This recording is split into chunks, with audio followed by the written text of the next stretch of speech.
Hello everyone. Today we are going to talk about the qualitative behavior for the linear systems.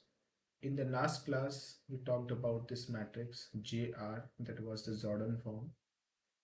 We had three cases, 1, 2 and 3. So in this particular video, we are going to talk about case number 1, that is this matrix. So this matrix is about when both eigenvalues are real and distinct. So lambda 1 not equal to lambda 2, and we are not taking this case for now. So lambda 1 and lambda 2 are not equal to 0. We will take this particular case in some another video.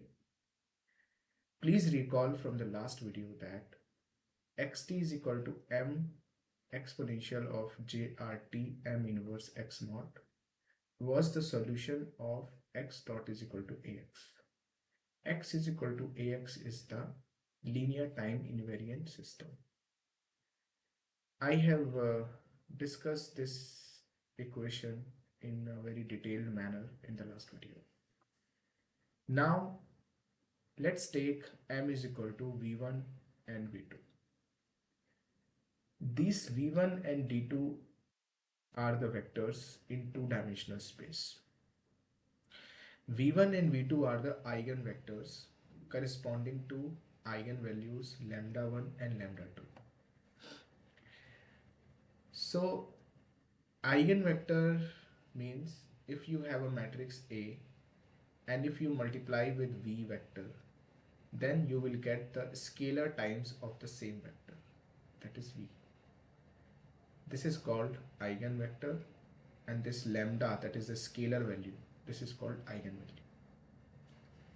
If you want detailed discussion about eigenvectors and eigenvalues, please let me know. I will provide a separate video.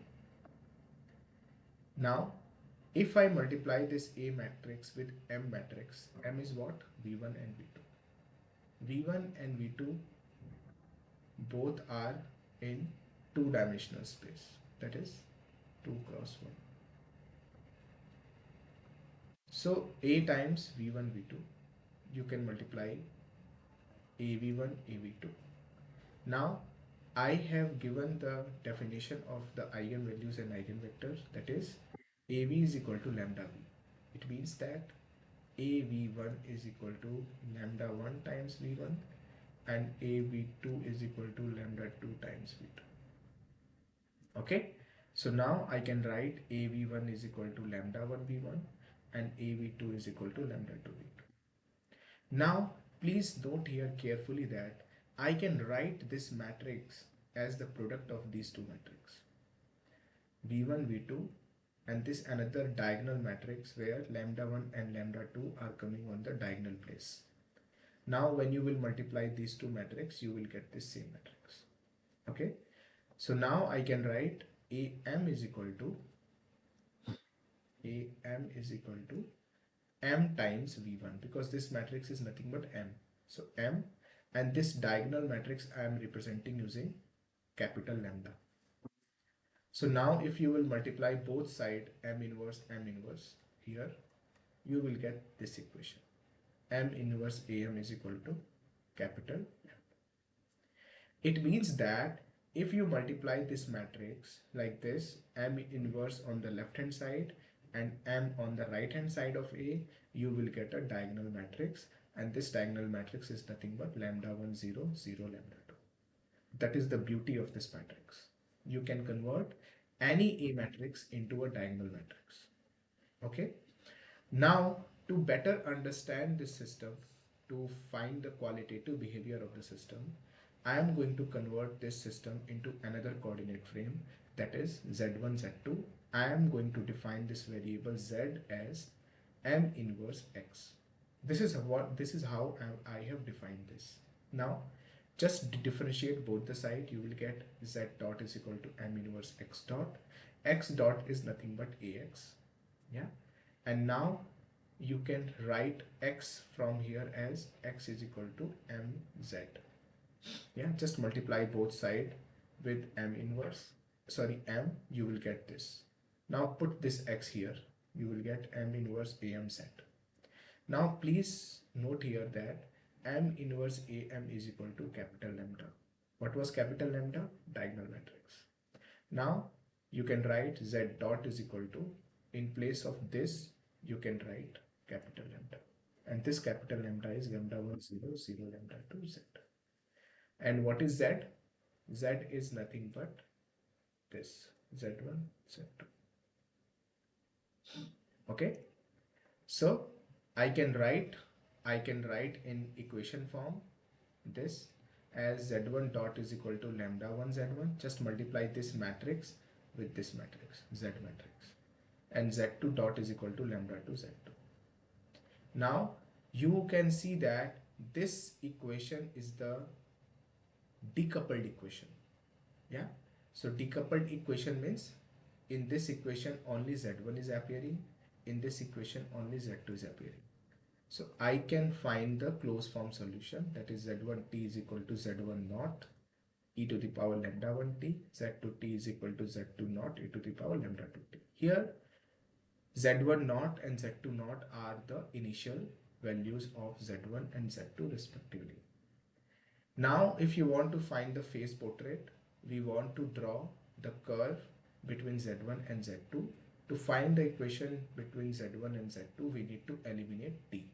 So we are just eliminating t from these two equations, and you will get this equation. Okay, where c is equal to nothing but z2 naught by z1. So this c is nothing but a constant value. Okay, now I want to take different cases because there can be many cases possible for lambda 1 and lambda 2. So without loss of generality, I have considered the first case, that is lambda 2 is less than lambda 1 less than 0. It means that lambda 1 and lambda 2 both are negative. Okay.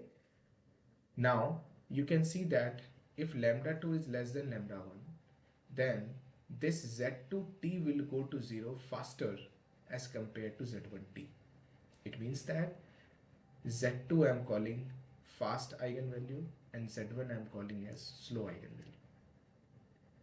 Okay, so now you can see that if so here the point is that lambda 2 by lambda 1 is greater than 1.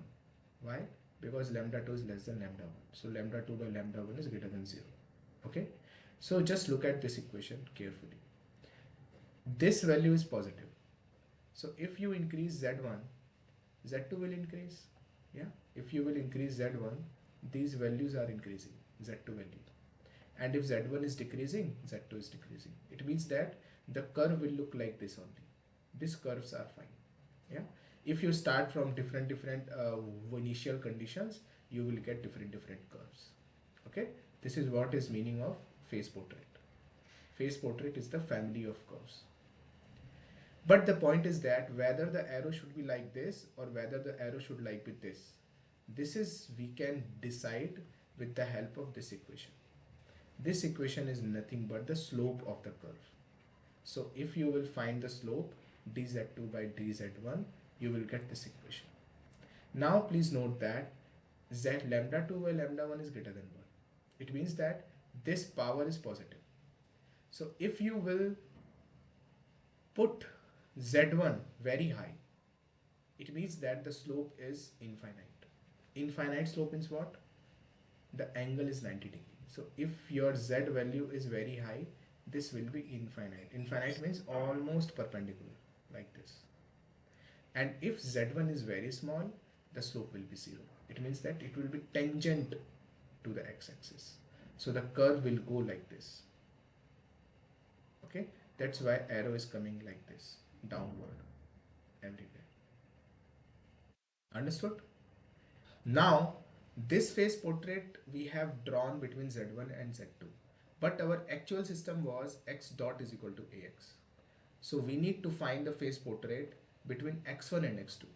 Okay, this phase portrait is in the transferred coordinate frame.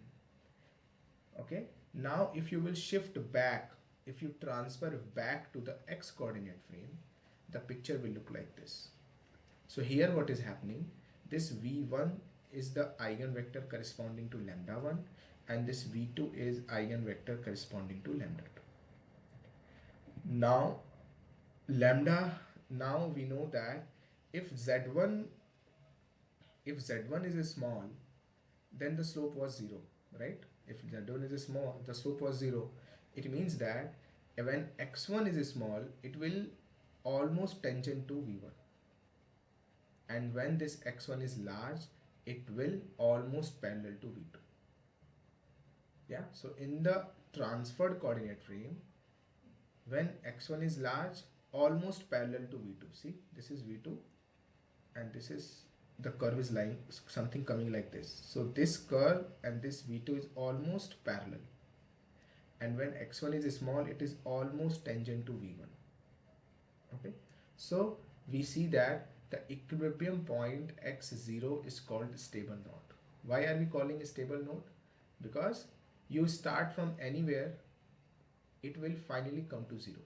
See, this arrow is also coming towards 0. This arrow is also coming towards 0. This curve is also coming towards 0. Everyone is coming towards 0. So it means that this 0 is a stable node. Okay, you start from nearby point and you will finally converge at 0. So this is a stable node. Now we are going to take a case when lambda 2 is greater than lambda 1 greater than 0. So we are just talking about the reverse of this particular case. Yeah, we considered this case. Now just change the sign. When you change the sign, you will get this. With the same logic, the curve will remain same. Just the difference is that now it will go away. The arrows will go away. So we say that the x is equal to 0 is an unstable node. Why are they going away? Because why are they going away? Because lambda 1 is positive, lambda 2 is positive. Both are positive. So z1 and z2 both will go in infinite when t will tend to infinite. Okay. Now we are going to take a case when one eigenvalue is positive and another eigenvalue is negative.